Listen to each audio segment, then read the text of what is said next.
What's up, all you minties? This is the Uncanny Omar from Near Mint Condition, and join me today for an overview of the Dark Knight's Metal Deluxe hardcover from DC Comics. So, let's get started. And welcome back, everybody. Now, this deluxe hardcover has been out for a couple of weeks now, but a lot of you have been asking me to do an overview. And one of the things you're going to notice when looking at this book is this beautiful, or what I think is a beautiful, Chromium cover. Yeah, this was the gimmicky covers that they used in the 90s, and hey, just call them like they are. They were a gimmick, but damn it did they work. I love Chromium covers. Exo Man-O-War. I remember that was one of my very first ones. I was like, how did they do this? What kind of magic or technology are they using for comic books these days? It worked on a kid like myself. And then, Marvel started doing them. DC started doing Chromium covers. And it's really cool to see it back again. I kind of wish they would do this if they ever collect the DC Metal or Dark Knight's Death Metal in Omnis. That would be kind of cool to have them because it kind of gives it a metal look to it. Now, the other thing to note is that this is a deluxe hardcover, meaning that it's taller than your standard edition size hardcovers and trade paperbacks, and as tall as an omnibus. And obviously not as thick because it doesn't have as much content. So here it is in all its glory. Let's look at the spine here. We have DC Dark Knight's Death Metal Deluxe Edition. All the creators down here, and then the DC logo. And then the back. The book retails for $29.99 and collects all 7 issues of this event. Let's look at it under the dust jacket. By the way, here's what the dust jacket looks like. We have this character over here on the left-hand side. And then all the creator bios over here with the flaps. So it looks like we have variants here. This is the Doug Mahnke concert variants of issues number 7 here with the Batman Who Laughs and then Wonder Woman rocking it out over there from, I think, issue number 2. So let's go ahead and get this open and start talking about the book. Let's go ahead and get this open and talk a little bit about the book. Now, I've been getting a lot of questions about this series, the Death Metal series, if it's different than DC Metal, if it's different than Dark Knight's Death Metal, Dark Knights. It's kind of confusing, I get it. So I hope one day we will get some kind of omnibus out of this.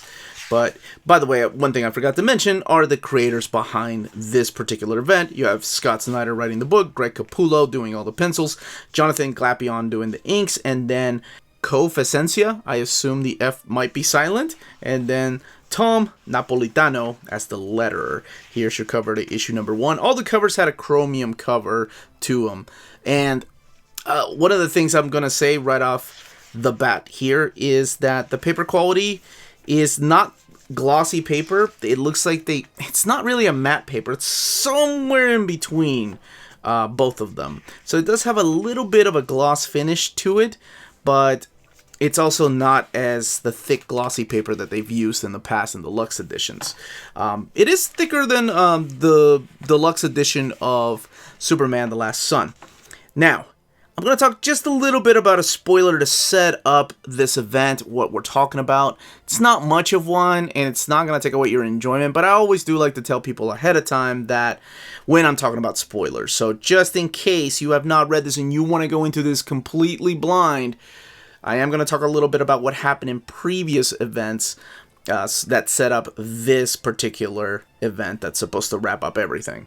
All right, all you brave souls, let's go ahead and start talking about this book. So this is the event that's supposed to wrap up the events that started in 2017's DC Metal, which kind of was a spin-off of the New 52. So after a few years, we had the Year of the Villain with Perpetua, and now this is the event where everything is supposed to come to a close.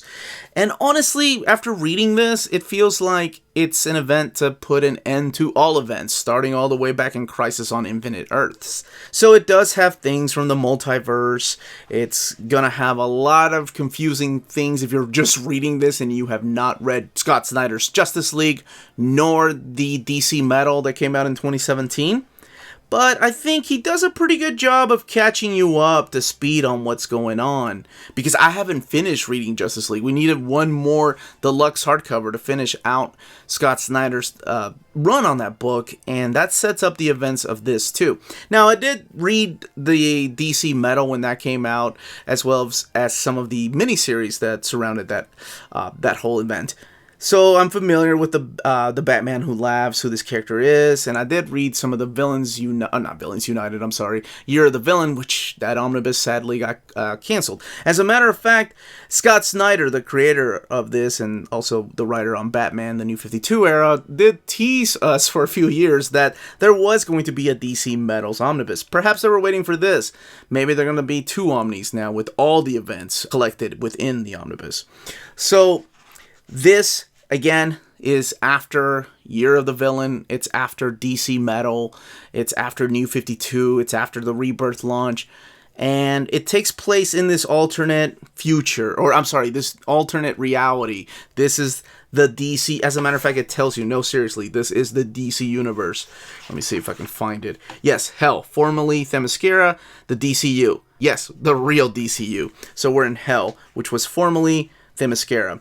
We see Alec Holland, we see Wonder Woman, versions of themselves, and they're both wardens in this prison, and they bring in a new prisoner, and immediately the new prisoner says something to Wonder Woman, and she starts to remember the past. She's like, wait a minute, this isn't right, something is wrong, even though there's a bunch of Batman stuff in here, and I can't avoid but not hiding those pictures. It's really about Wonder Woman and how she's about to change everything and restore everything back the way that it was. Well, that's her main goal. So she starts remembering things, and she runs into Bruce Wayne, the original Batman. Things happen, of course. And the one spoiler I'm going to talk about here through this event is that there is a returning character that explains everything. So let me get to that page, and I'm going to tell you why I had to spoil it. So this is the reveal of who was in the hood at the very beginning of this first issue. So all of really what I'm spoiling is just the first issue, and it's Wally West. And Wally tells Diana of all the things that have happened, what Perpetua's role has been through all the crisis. I'm not going to talk about what exactly she's doing or what her master plan is, but she has ties to every single one of the crises. I mean, we're talking 0 Hour, Final Crisis, Infinite Crisis, Crisis on Infinite Earths, and the only thing missing here is DC Armageddon 2001. I think they themselves have forgotten about that event.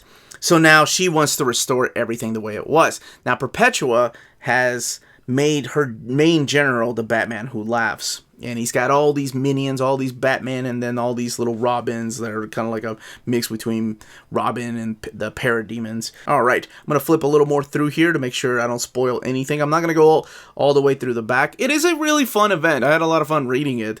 And it does help to be a little bit aware of what's happened in the past. You're going to get so much more out of this if you have been reading DC for quite a number of years.